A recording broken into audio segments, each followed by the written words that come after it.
If you ever gotten off a long international flight feeling exhausted, dehydrated, and just completely drained, trust me, you're not alone. But a lot of that actually comes down to how you prepare for the flight. My name is Crystal, and I'm a travel advisor, a full-time 9-to-5 government professional, and a mom, and I plan trips for clients and for myself. So in this video, I'm going to give you my top 10 tips for international flights so that you can be more comfortable, more prepared, actually enjoy your trip before you even land. Number 10. You want to choose your flight time wisely. Yes. One of the first things I always look at is the timing of my flight. If it's an overnight, I try to treat it like bedtime so that I can sleep on the plane. If it's during the day, I prepare to stay awake and active the entire time. Your flight time can actually affect how you feel when you land. So choosing wisely makes a very big difference. Number 9, you want to pick your seat strategically. Where you sit on a plane matters more than people think. If you like to get up a lot, use the restroom, the aisle seat is your best friend.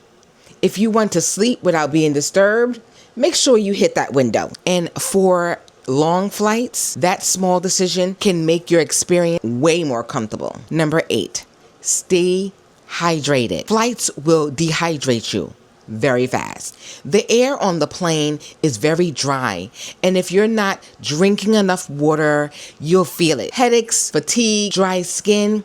So I always try to make sure that I'm drinking enough water, put some electrolytes in it throughout the flight, even if it seems I'm getting up just a little bit more often. Number 7, you want to dress for comfort, okay? This is not the time to be looking cute and uncomfortable. Make sure that you're fully covered, your bottoms are covered, your tops are covered. If you're gonna have spaghetti straps, whatever, just make yourself look decent. You don't have to have a full blown out ball gown, okay? But you wanna look presentable yet comfortable, because long flights are about comfort, not fashion. Well, full out fashion. Number 6, bring your essentials in your carry-on. Never, ever rely on check bag for things that you actually, such as essentials, like your passport, your chargers, your snacks, your skincare, your medication, okay? Anything that you might need during the flight. Especially if you have a long flight, bags may end up getting left. If you're way across the world, all your medication is in the check bag. All of your essentials are in the check bag.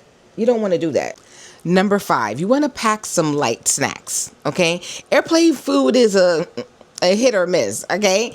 And depending on the airline, you might not get enough or the times you want, okay? I always bring my own little snacks, okay? Anything that could go through the airport, okay? I also don't want to spend that much money on airport snacks, so I try to bring, little that I can. Okay, something small, something a little bit filling, just so that I'm not depending on the airline's food. Number 4, move around during the flight. Sitting for long periods of time is not good for your body. Okay, even if it's just getting up, stretching, or walking down the aisle, it helps with circulation and just makes you feel better. One pro tip that I found out recently, if you're on a long flight and once it lands, do not be so quick. Jump up and start grabbing your things. Sitting down for so long, I've heard that sometimes blood clots happen because you've been sitting so long, you just want to up and jump. Just because you're in an aisle seat doesn't mean that you have to jump up right away. Take a breather. Number 3, bring some entertainment.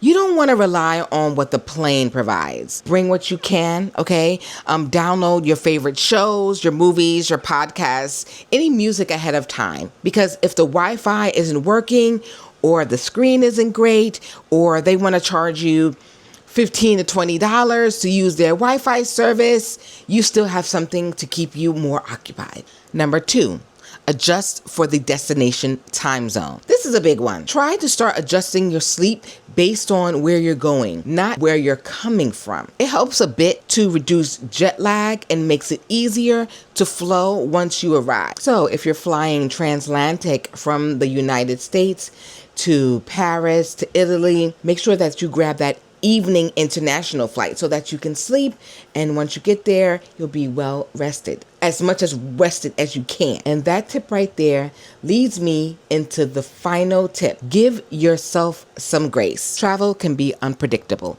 Delays, turbulence, long lines with the TSA, things happen. The more flexible and patient you are, the smoother your experience will definitely feel. So if you keep these tips in mind, your international flight experience will feel completely different, more comfortable, less stressful, and a lot more manageable. So that's my top 10 travel tips in under 10 minutes.